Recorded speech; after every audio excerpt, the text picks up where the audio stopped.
Hi, everyone, and welcome to episode 3 of Bread and Butter.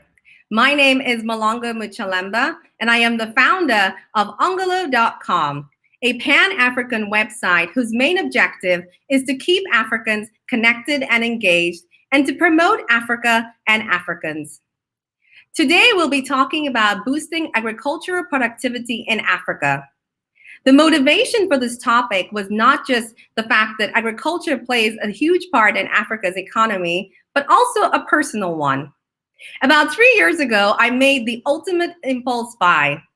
I was on holiday in Zambia when I read an article that Saudi Arabia was looking to buy 100,000 goats per month from Zambia.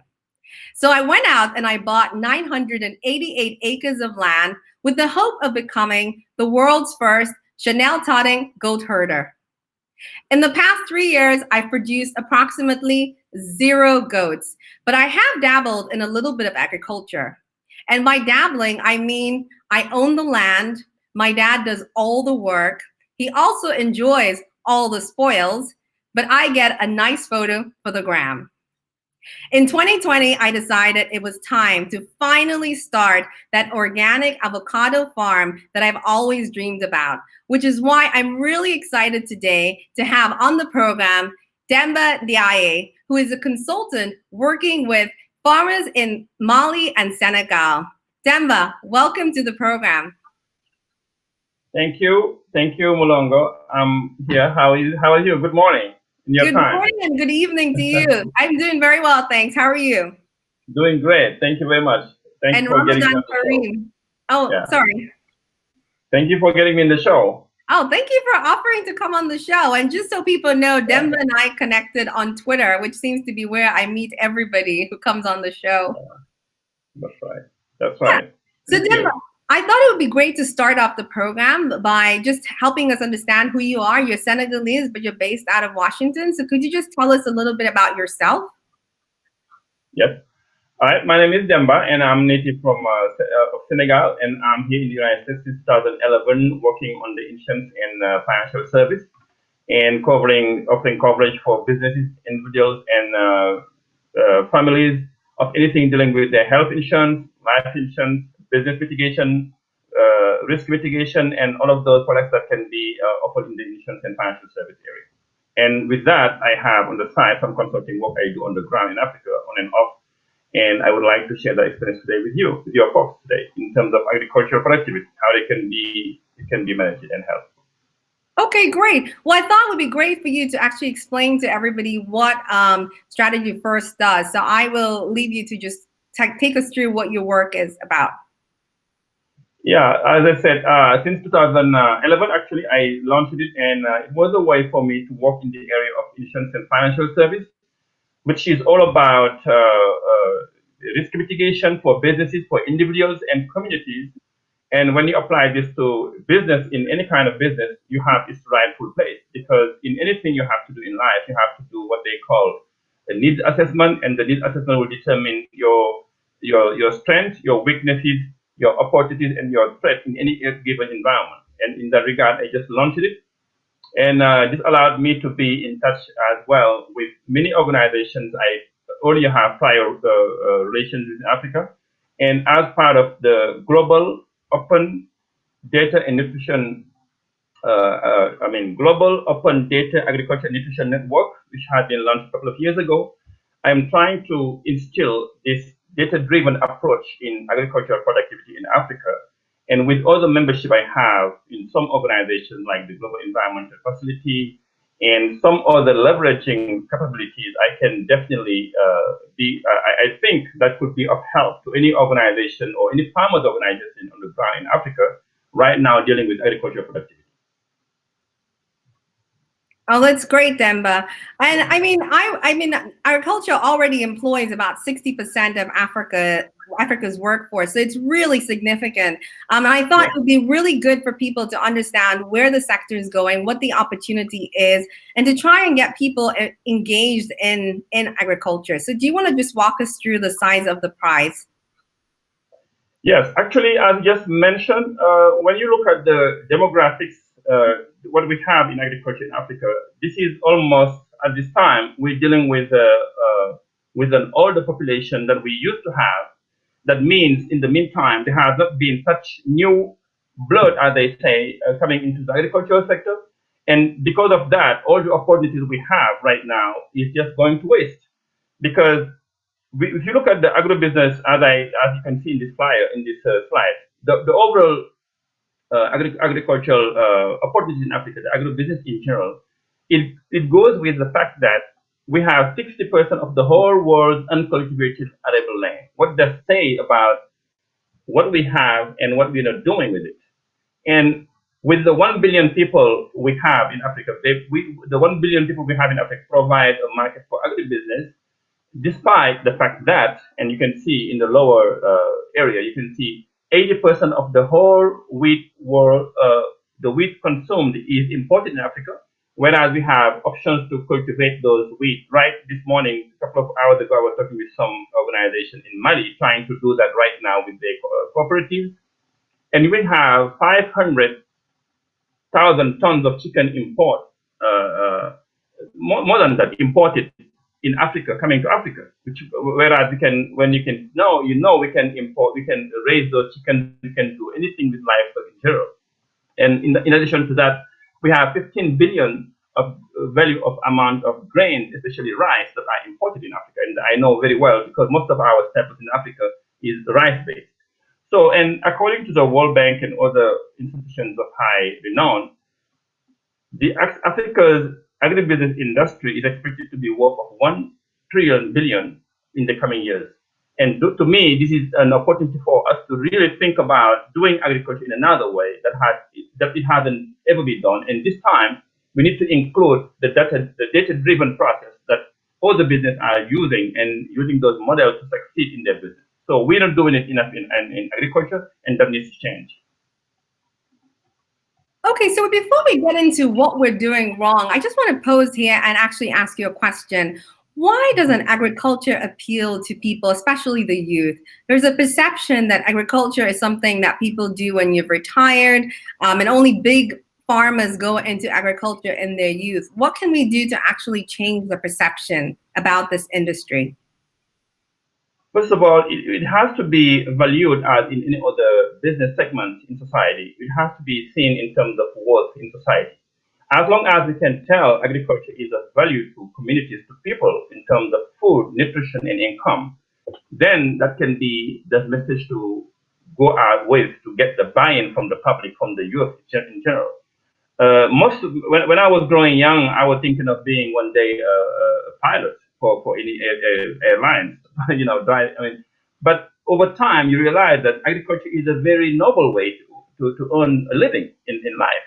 But just the way it's portrayed in Africa, when you grow, seeing how those farmers just use their guts to know that rain is coming, they just plant their things, and they're not using any other outside external source from the outside to embetter their businesses, and that makes it they're living in a low level all the time, and we grow knowing that this is not a group you would want to identify because they're not making enough of what they're doing. So that means at some point they do it the old way it has ever been done for the last 50 years before independence. And to this day, to this minute, all the agricultural tools, mechanization, there's no mechanization such in Africa, but all the tools most of our farmers are using are old, almost 100 years. Nothing has changed on the ground.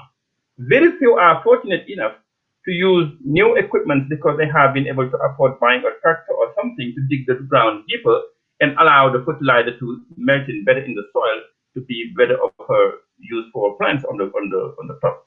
So it has to be changed, and the way it's marketed, as far as I know, is not the way the young generation would expect to get it done properly. So something needs to be done regarding that.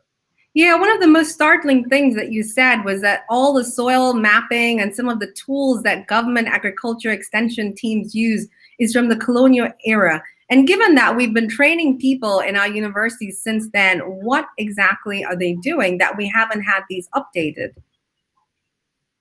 Just to mention, as we all know, there's a gap between research and development. That's for sure.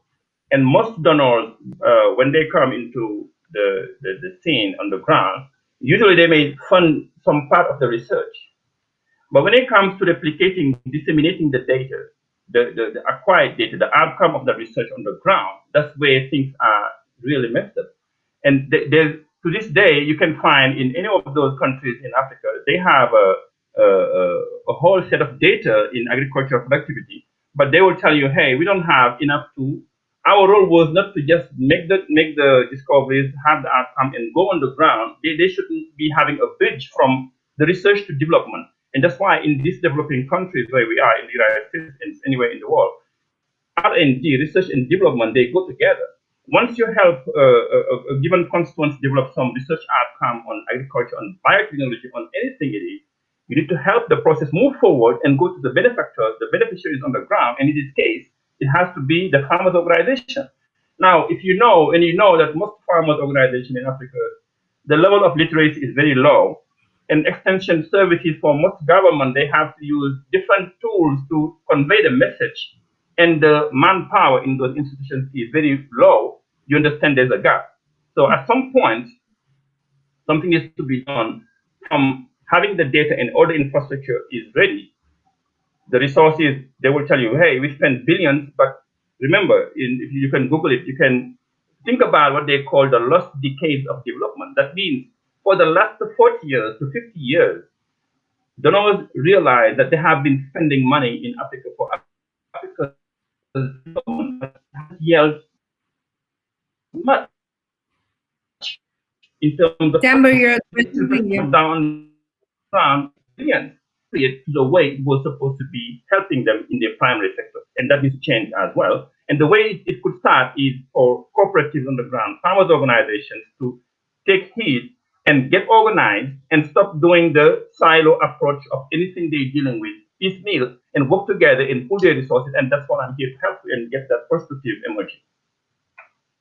Okay, I think it's a good time to actually go into the specifics of what we're doing incorrectly. So I'm going to put up the slide that you have on the mistakes that we're making. And if you could please go into granular detail so that the people who are watching this, because some of the people watching this, like myself, own our own farms. Yeah. We're intelligent people, but we're not taking agriculture seriously. But you see that it's a $1 trillion industry that we should be taking a lot more seriously than we are. So I really want to use this as an opportunity to learn from you as to what me and my dad who's watching. So by the way, my dad who is slaving on my farm, his farm, Hello. also on the show, as is my mom. So these are the people who actually do the work. Good.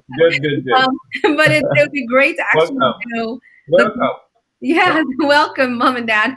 It'd be good to know the specifics about what we're doing wrong and do it at the stage by stage. So looking at before you actually put the seeds in the ground, what should you be thinking of? What do you need to do when the seeds are in the ground, when you're harvesting and processing? So if we could do it at a granular level so that we can help all the farmers that are watching understand what they need to do. I'm going to put this on and I will also go off camera and leave you to take it away.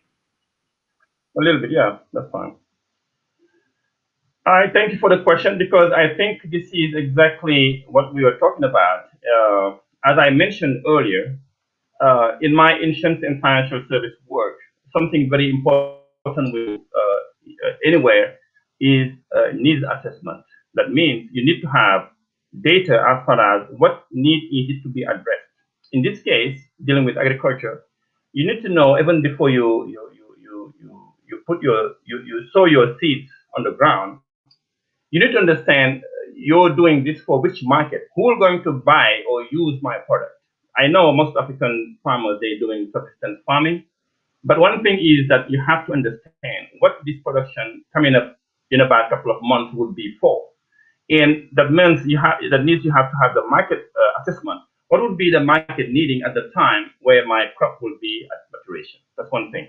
So the data phase of this process is definitely not taken care of right, and that needs to change as well. And to do it in all countries, actually in Africa, most of those countries they have a decent, what they call a national agricultural research system, and usually those systems have all the data pertaining to agricultural sector in general, And that will be a good start, I would suggest, for anyone trying to know when would be the rainy season.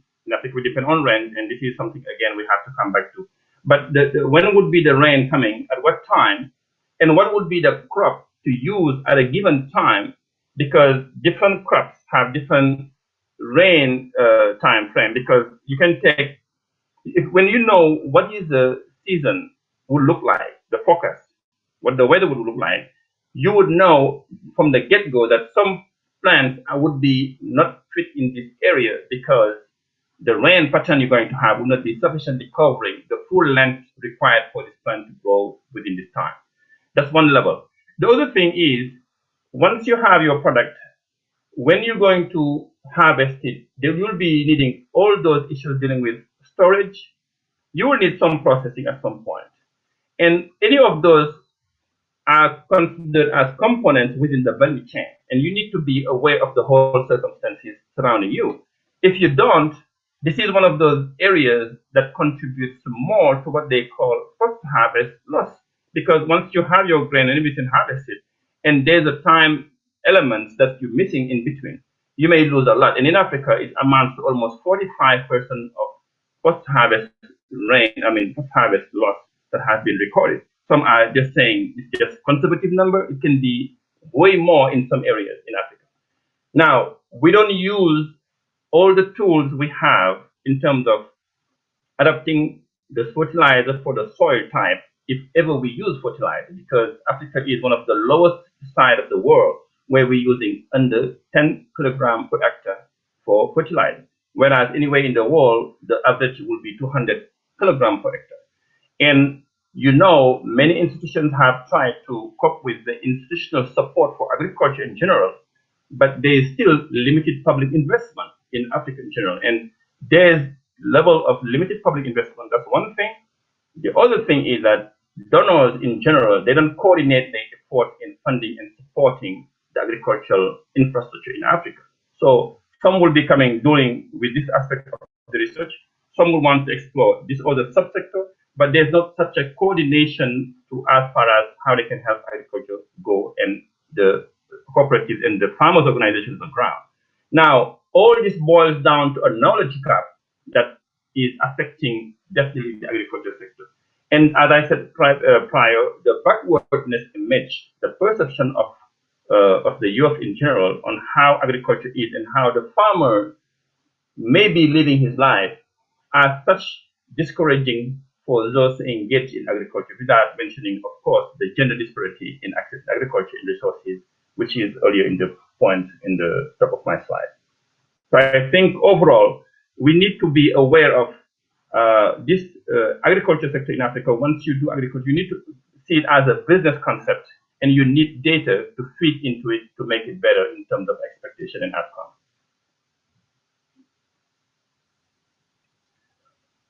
Okay, so thanks for the presentation. I thought let's just go into the specifics there and just recap what you've said. So in post-production, pre-production, the key takeaways I had from you before were we need to use data analysis at all levels. So the soil, and we talked earlier about the soil mapping that we use is currently very old and needs to be updated. One of the first things I did actually when I bought the first 988 acres was to get soil sample analysis done. And again, my dad actually did that, but I did ask.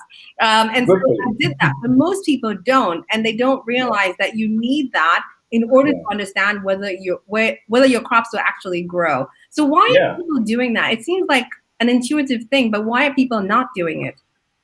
Yep, as I said, most of us inherit agriculture. Actually, back home in Senegal, when I used to talk to some farmers in terms of how they're doing things, even though we are observant as a young man, you just come and you're just curious. You think something might be done other way, in other ways, in a better way, and they will tell you, "Hey, I've been doing this before even you're born."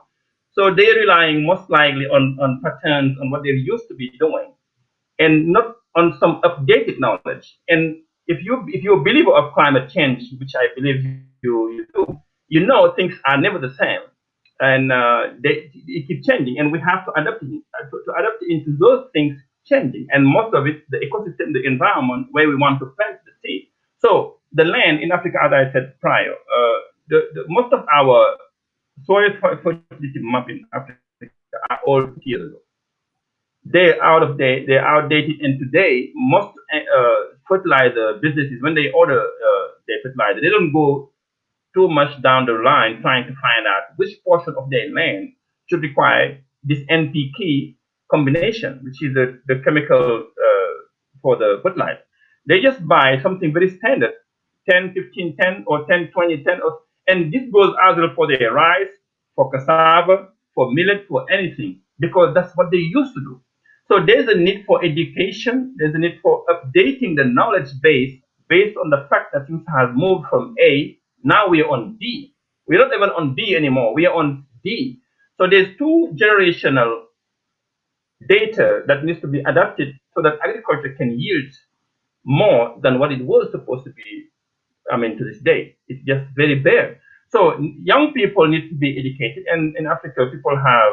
We are one of the most densely part of the world where people have a cell phone.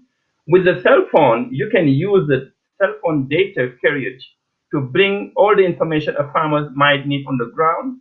And today, it has even been more accessible to most farmers. If you go to the FAO, the Agriculture Organization, they have some what they call early warning systems for all developing countries or for the whole world to draw from to know what's ahead in terms of focus, in terms of the locusts. Locusts, before they come in Africa, they have the information. The locusts they have, the weather, the rain, the rain, I mean, the rain pattern, the rain season, the rainy season, the rainy season in Africa, in any part of the continent. They know, I mean, at some point when that rain would be coming, they have the timeline, they have the focus. Those data are right there and it's accessible online, it's free. People just don't use those data. Sometimes you need some granular data on the ground, and that's where you really engage your national agricultural research system on the ground and help them. I mean, ask them to help you on the ground, but you cannot do it alone because, again, united we stand. So when you are just a small farmer holder in a small plot of land somewhere, and you want to carry the National Agricultural Research System to come on the ground and help you with your small spot, I mean, that's just that it doesn't make sense. So we need to see bigger. We need to bring the bigger perspective of the community where our land is supposed to be worked, and we have to pull together to make sure we have needs analysis for the soil and for the market for which we're producing. And that's just my take in what needs to be done to revolutionize the way agriculture is being done. And that's really insightful. I mean, one of the things you said to me was that climate change, changing the weather pattern, will change the Yeah, type of seed that you require. So I thought there was only absolutely. one kind of seed for maize, but you said there's tons of varieties and they depend on different Absolutely. factors. So just enlighten us on Absolutely. that. Say it again. I'm sorry. How different is the seed? I didn't understand. I had not appreciated that the Oh seed yeah, depends on the rainfall and other yeah. factors. Yeah, actually, no, the rainy season in Africa, most countries I would tell you they experience there's a shift. Usually it starts from May or from around May, April, end of April. But because this weather change in the pattern, the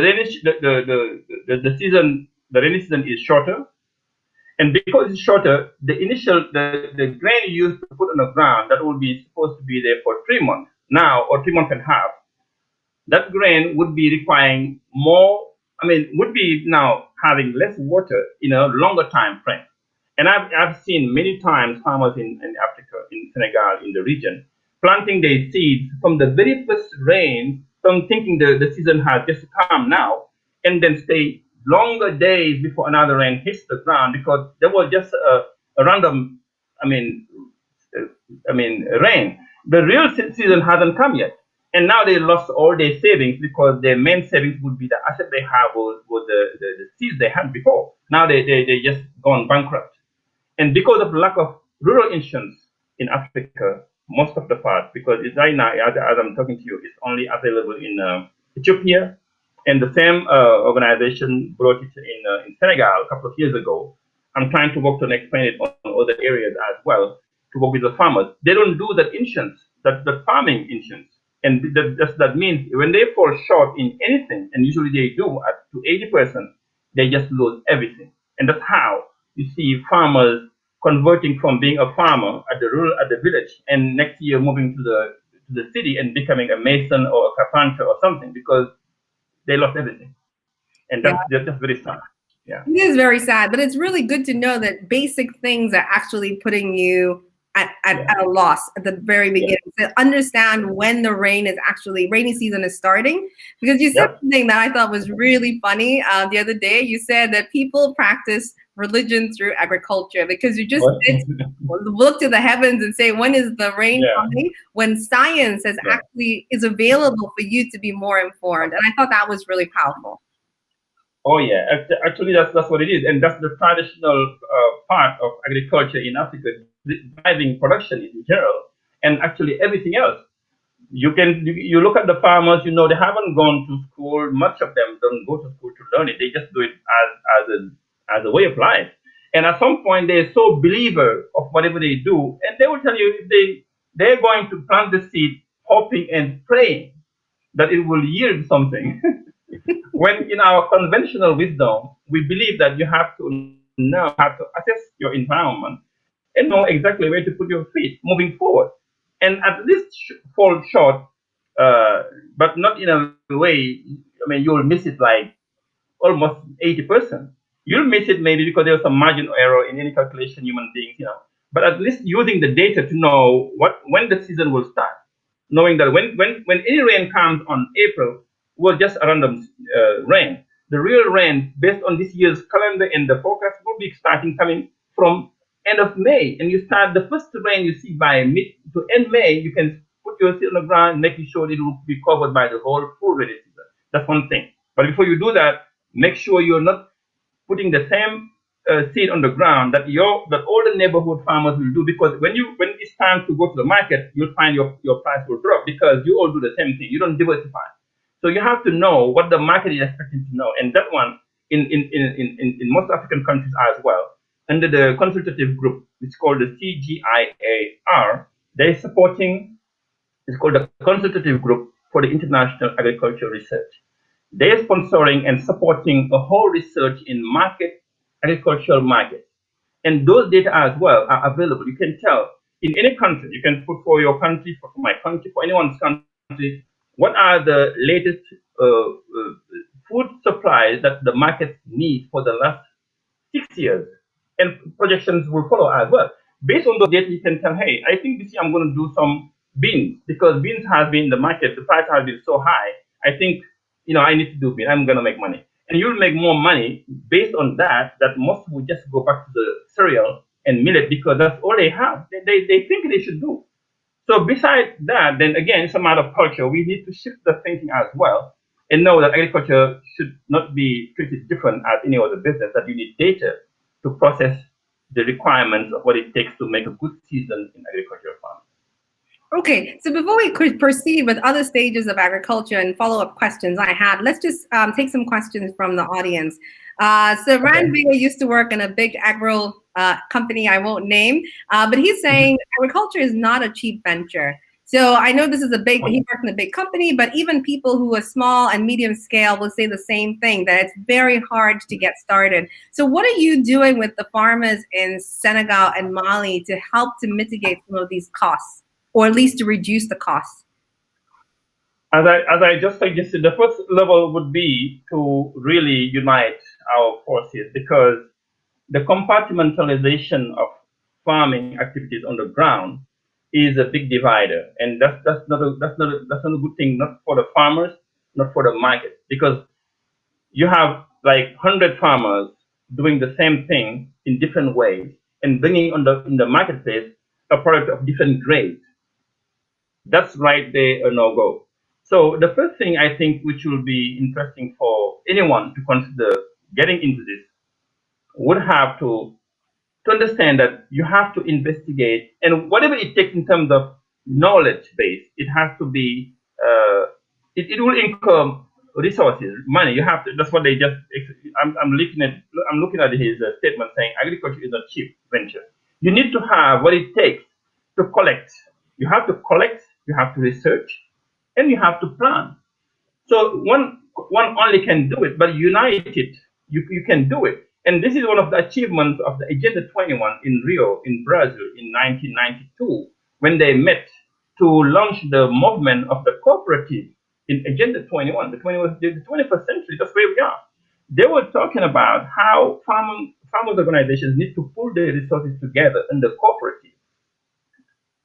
And when they're in cooperatives, they can have a mapping of the area where they're planning to do the crops and everything, and see what are the deficiencies. Because surely together they can now justify the visit or the investigation of the National Agricultural Research System in their country. They can tell them, hey, we are a group of 100 farmers and we have hectares of land, thousands spread, and we want to do some crops. We need your help in telling us what to do. Those people now would be more interested in coming. Now, that's one level of mobilizing the research. Another level to mobilizing the funding, the money part of it would be as well to pull the 50 cents. They put their 50 cents together. They have a down payment of almost 10% or 15% or 20% of everything they need. And in any circumstances, they go to any bank or any grants, they can have at least show on the table that they have at least 50% or even 15% to 20% of what they want to be able to produce.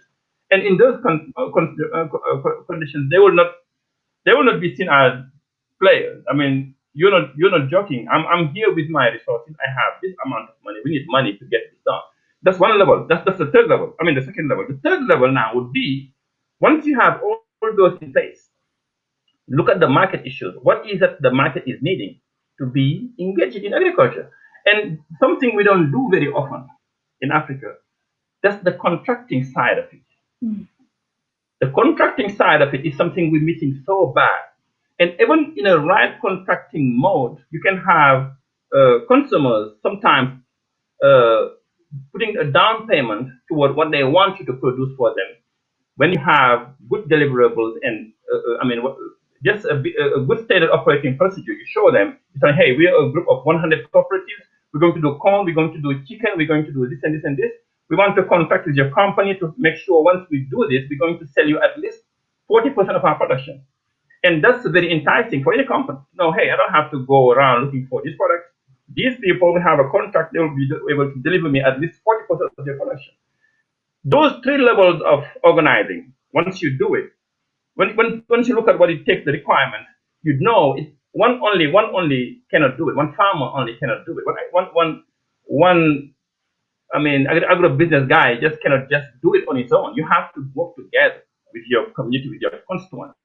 And that's how you create the value chain needed to challenge all those areas of accessing to data, planning, and mobilizing resources and the contracting, which is all together, which makes a good agricultural campaign for anyone anywhere in the world. So how do cooperatives actually work then? Do they have to set up a legal entity in order to get into contracts with an off-taker?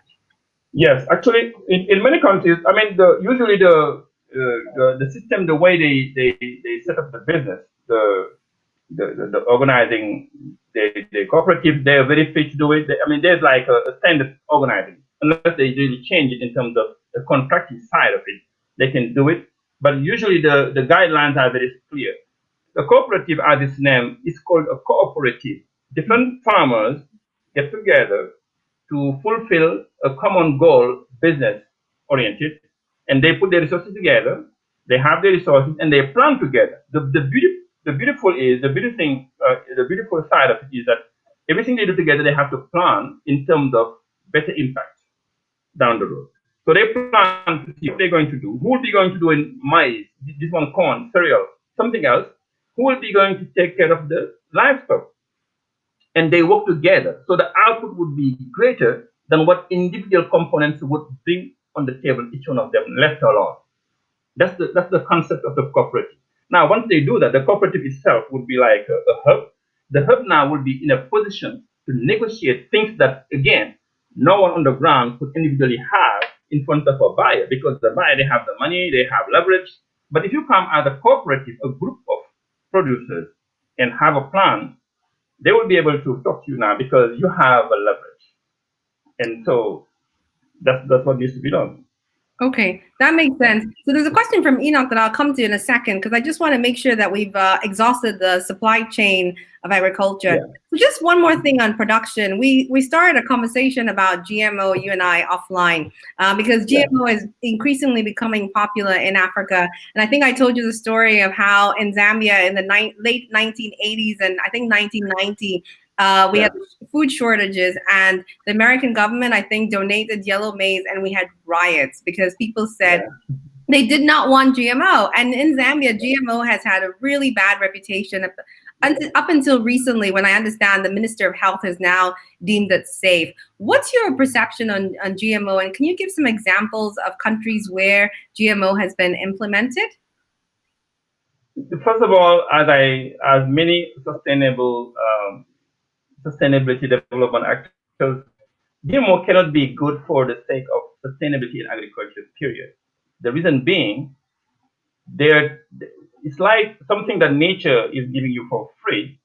We all have, and someone is trying to patent that thing. Not only the patenting, but modify it in a way that the supplier, you're going to rely on the GMO owner, will be the only one to benefit in terms of income stream. Let me explain better. For example, right now they will sell the idea that hey, your produce right now in Africa, your seed you have, the type of grain you have is not growing much, is not very high yielding variety. We have high yielding variety. And you say, well, we want high yielding variety, but we don't want get from the get go. We don't want high yielding variety. If the data driven approach I just mentioned earlier was applied at its minimum level, the first thing is to adapt to use the right fertilizer to the right crop and having the data as far as forecast and water and all of those ingredients. Once you have it, your field will be bringing enough of what you need as any other country is doing. But as I said earlier, in Africa we're using less than 10 kilograms per hectare, and the average worldwide is 200 kilograms per hectare in terms of fertilizer. So that's right there a thing. But they're not telling you that. What they're telling you is they're telling you no, it's on the seed you're using. Now, if you're very careful, you'll see they'll bring some seed for the GMO plant project, but the seed will come with specific fertilizer because they did the research. They know this seed will go only with this fertilizer, and you buy the whole package. That means you'll be dependent on their package for life. And the legal side of it, the legal side of it that most people don't look at, is that they own the right to the produce the land they give you. You don't have the right to the produce. They give to you for you to produce and sell or eat or process, but not reproduce it. And that's what nature gave you from the very first onset with the natural non-GMO grain you have for anything. You can replant, you can do things. That's nature. That's God-given right to all of us. So why would we go and switch that thing we have with something that has been fabricated by someone and from whom will be dependent for life just because you want a high yield? That's not sustainable. I mean, it doesn't make sense. So it's just a matter of again weighing in the longer term use of GMO versus, I mean, all the costs it will take for people using it on their practice. That's not the way to go, and that's definitely very short-sighted for any development experts trying to push this in a developing country context like Africa. It doesn't make sense. I think what worried me the most when we had this conversation was you said that once you start using GMO, you will be unable to use indigenous seeds in future. That the soil will become incapable of growing old crops. And I think that was particularly worrying for me because I don't think people understand the implications of using these seeds. Yeah, because as I said, they will this seed, the GMO doesn't just come by itself like just the green. You just put on the ground and just put there and it's gone. It comes with a package, and the whole package will tend to exhaust the land in a way that it will not be able to use that land for anything other than lively crops in the same amount, and sometimes you're talking about 100 kilograms, hundreds of kilograms of fertilizer to sustain the production base of the type of plant. And that think about the water cycle, all those chemicals and all those ingredients used for growing those specific plants, GMO, that will go ending up in the water, in the water stream. And in Africa, we all rely on water stream. Hmm. So the water stream gets polluted. and people have to move into other settlements, and that brings long-term environmental considerations for any communities that are using it. It's clear. In India, I mean, in Mexico, in countries like that will try GMO at some point because they just took it as part of a deal with donors and everything. As we speak, they're just living, they're facing the environmental challenge. It happens in livestock, it happens in food, in biotechnology. That's not the way to go. That's not the way to go. That's really worrying. I hope people Yeah. stay vigilant and also become a bit more aware about these dangers. And it would be great if the government can actually explore the long-term effects and be clear about that before saying it's fine to use that. Okay, so that's Okay. in production. And I mean, you gave a very disappointing statistic that 45% of Yeah. produce is lost, post harvesting produce is lost. Yeah. Now, can we just expand on that and so people can understand? Because when you told me this, I thought, why bother? Like, if I'm going to lose Yeah. 50% of what I'm putting in the ground and all that effort, why would I Yeah. bother to do this? So just help explain what exactly is going wrong. Well, actually, when you plant at the wrong time, and you're expecting the rain to still, because we are all rain-fed agriculture. When you plant at the wrong time and you harvest, and you don't have the proper storage facilities, as the case I show in some case I saw in Mali, in Senegal. Like, look at in this picture, you can see bags of cereals. It's almost on the ground. You can see it's almost on the ground, and they stay there. This room is not controlled, temperature controlled with air conditioning or whatever. It's just left there based on room temperature, and it's very hot in those countries. So humidity and all of those things, pests and rodents and everything will come, and this will be contributing more to the post-harvest, because right now it's harvested, but it's not stored the proper way. From the field before they brought it here in this bag, they lost at least 15%. And now from here, moving to the market or moving to somewhere else or selling it, they will still be losing around 15 to 12%, and on and on. That means the whole infrastructure, as I said before, the time it should be staying in storage should be factored into the whole planning process, as I said earlier, that any farmers organization should go with. You produce your product at a given time. There should be a time where you plan, okay, when it's ready, I'll be ready to store it in such a facility, temperature controlled.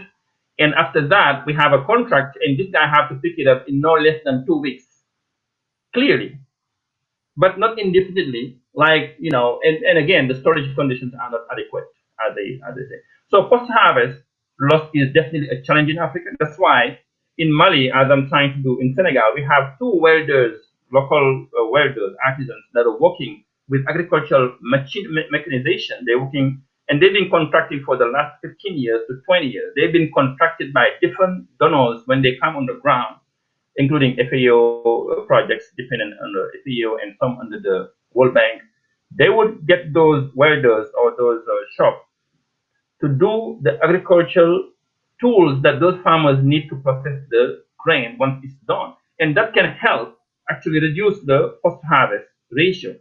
Now, those artists, or I mean, those artisans, those welders, at this time, they're even to buy the equipment, you have to really be around two farming organizations can put their resources together and order one machine to process like the fonio, the sesame, or the peanut to turn it into oil or something else.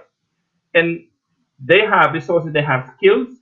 The same way United States and other parts of the world went to agricultural mechanization to get these yields, in Africa we should be no different. We have to support those kind of uh, factories to help them put to a point of, like, right now this is the kind of device they have. I'm sure you all may be familiar with this kind of device, but as you can see, it's very rudimentary. But the process, the purpose is met, because with this one, they can turn part of the grain, if not everything they want, to a way it can be directly sold to the market. If they don't do this, if they don't add value in using with this equipment, they will still be exporting or selling those products in a raw manner, and they will still lose because they're not having any value added to these cereals, and that's my concern. So I have a couple of follow-up questions for you on storage, right? So you talked about temperature control, but we don't have Yeah. electricity in many rural parts of Africa. So what do they do in the event that they don't have power? How do they control the temperature? Actually, if you go to some, as I said earlier, again, I'm just going to refer back to the National Agricultural Research System. Even though we don't have the equipment, the high-tech equipment, the FAO has developed tools on how to ventilate those areas and make sure with some low external input, you can still put the product, the grain, in a very convenient room. Make sure you have some safeguards in the vicinity to make sure it's clear, and it's ventilated enough to get the air in and out. This will mitigate. It's going to completely suppress. It's going to mitigate. But again, it goes back to my concern, which is that most farmers they can't afford on their own all Mm. the investment it takes to take care of the whole thing 100%. But there are always some technology transfer ways to store the grain from the field to wherever you want it. But it's a matter of mitigating it, but not eliminating it completely. Now, when they put their resources together, and again, they get the right expert advice, they can get better, they can minimize the loss, which is again 45%, and they can get a better access to the market with better prices at a better time. Therefore, So actually, can ask this question earlier, and you've answered parts of it. So the challenges include access, distribution to market, climate seasonality, which you've talked about, the need to grow and scale, which is the cooperative. But let's just talk a bit about the access and distribution to market. You've just briefly mentioned it, but what should people be doing more of? So you've got the cooperative set up. So how are you actually yeah. making sure you've got that access to market and distribution? How do you As do I it mentioned, in Senegal?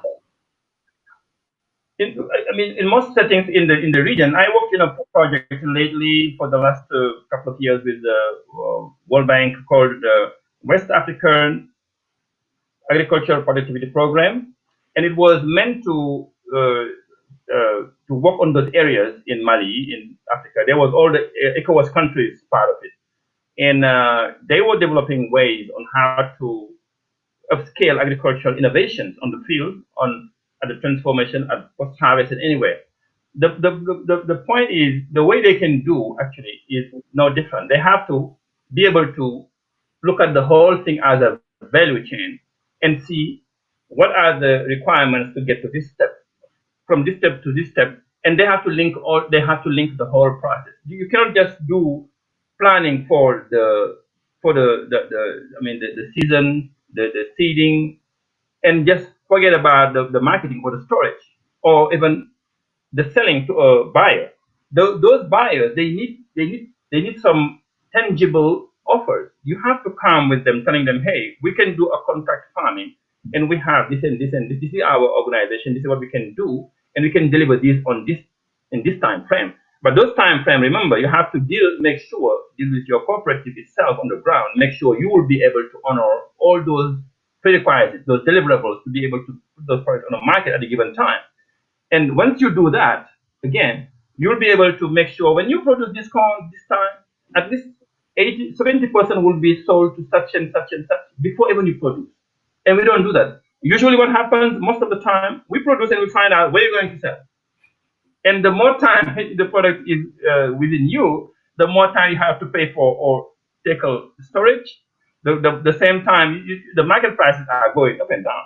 So those are things you cannot master. But if you have agreements with a buyer, with the market before, and those are information again, you can tell where to go, you can find a way to network in some other areas. And that's something that we're not doing, and that's the missing part of it.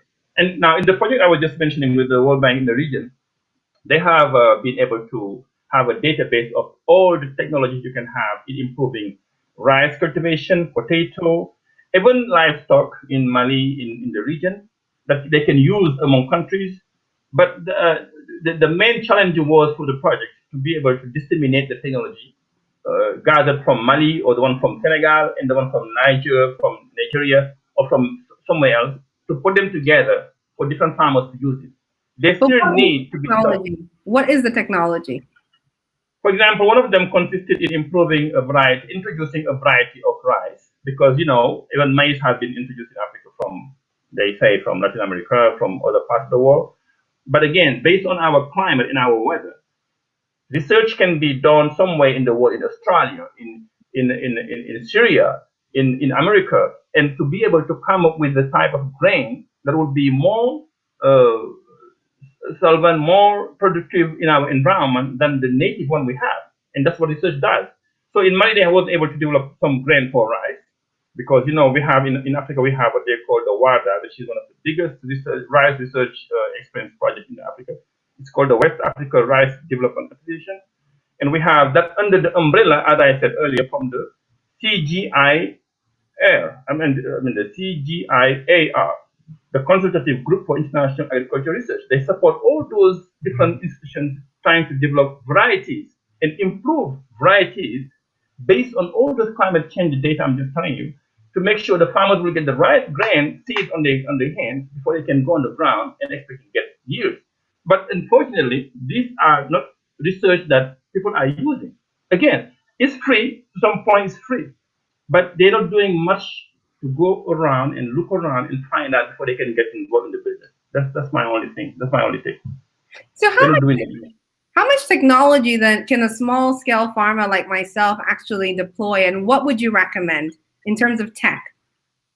In terms of tech, the first level is, first of all, I would be interested in knowing what type of harvesting you want to do, what type of product you're interested in. If you're telling me, hey, I'm interested in maize, I say, okay, in which area are you going to use that maize?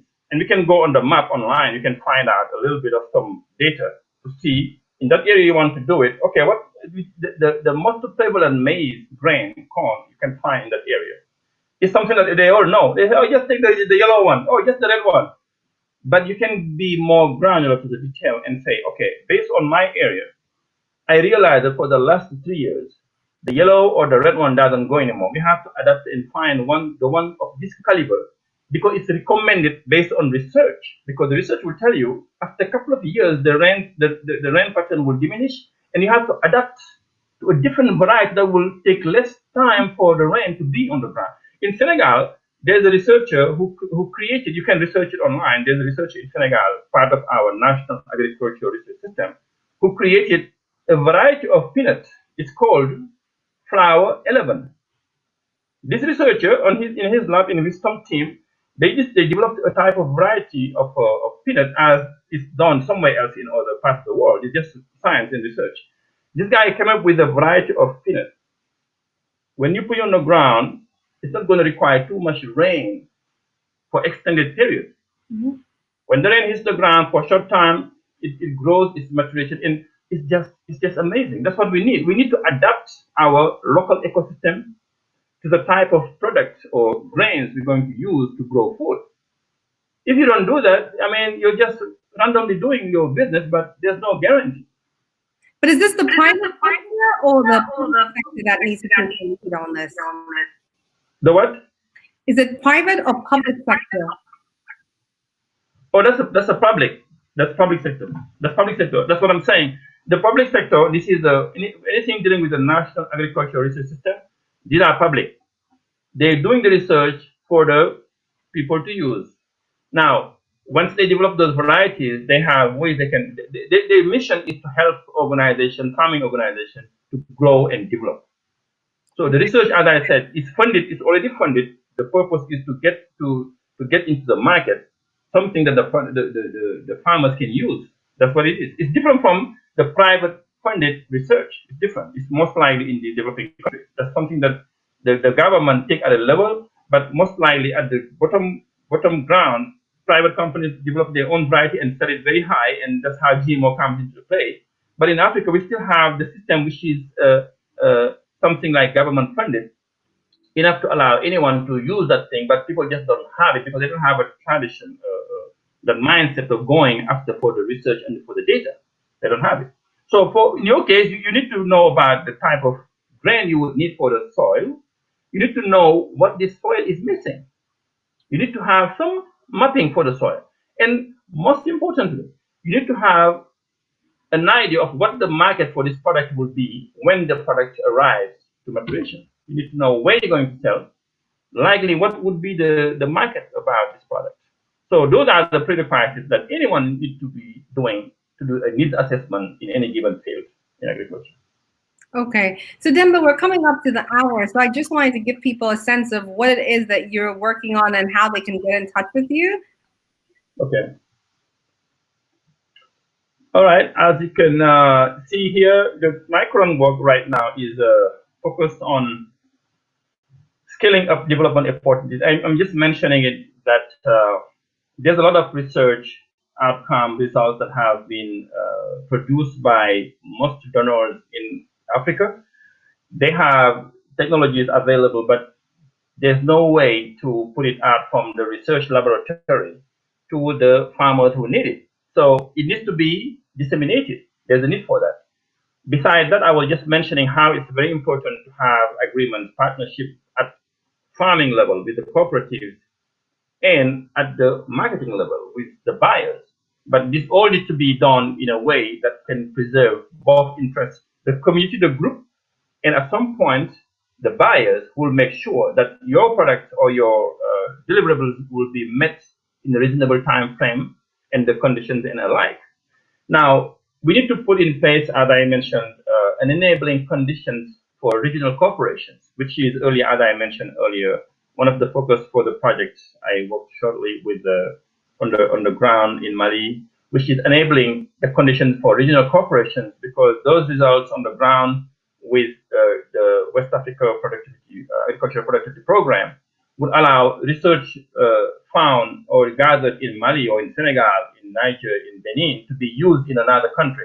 So information needs to be moving, from place to place.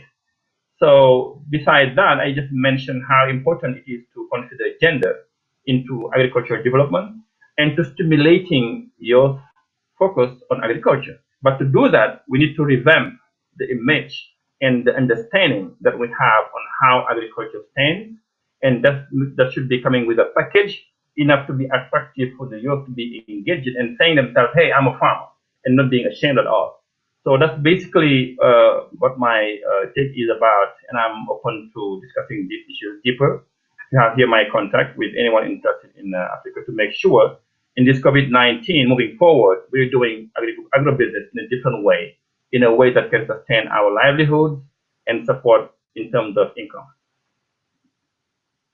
Well, that's great, Demba. Yeah. Well, I'm a woman going into agriculture, maybe a bit more seriously than I have been before. But thank you so much for taking the time out tonight to just outline for us some of the observations you have in the agriculture sector, and more importantly, some of the things that we need to do to increase productivity in Africa.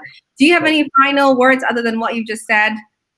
Well, I would just say, let's get to work. Let's get to work together. Let's get to work together. The world is one, and Africa needs to prove to the world that we are the breadbasket for the world. Oh, I totally agree with you. And I'm buying more land with every year that passes. So hopefully I'll get a bit more serious about this, because 2 billion mouths need to be fed in Africa in 2038. So there's a huge market opportunity, and we're very slow to react to that. So thank you so much. Thank you so much for your time. And hopefully you'll come to Zambia and help us set up a cooperative. I sure will. Thank you so much. Thanks, Demba. Thank you very much. I appreciate it. Thank you. Well, thank you everyone for watching tonight, and we will be live again next week, Wednesday, with another episode of Bread and Butter. From me, Muloongo Muchelemba, I'm saying good night from Singapore, and take care. Have a great week. Bye.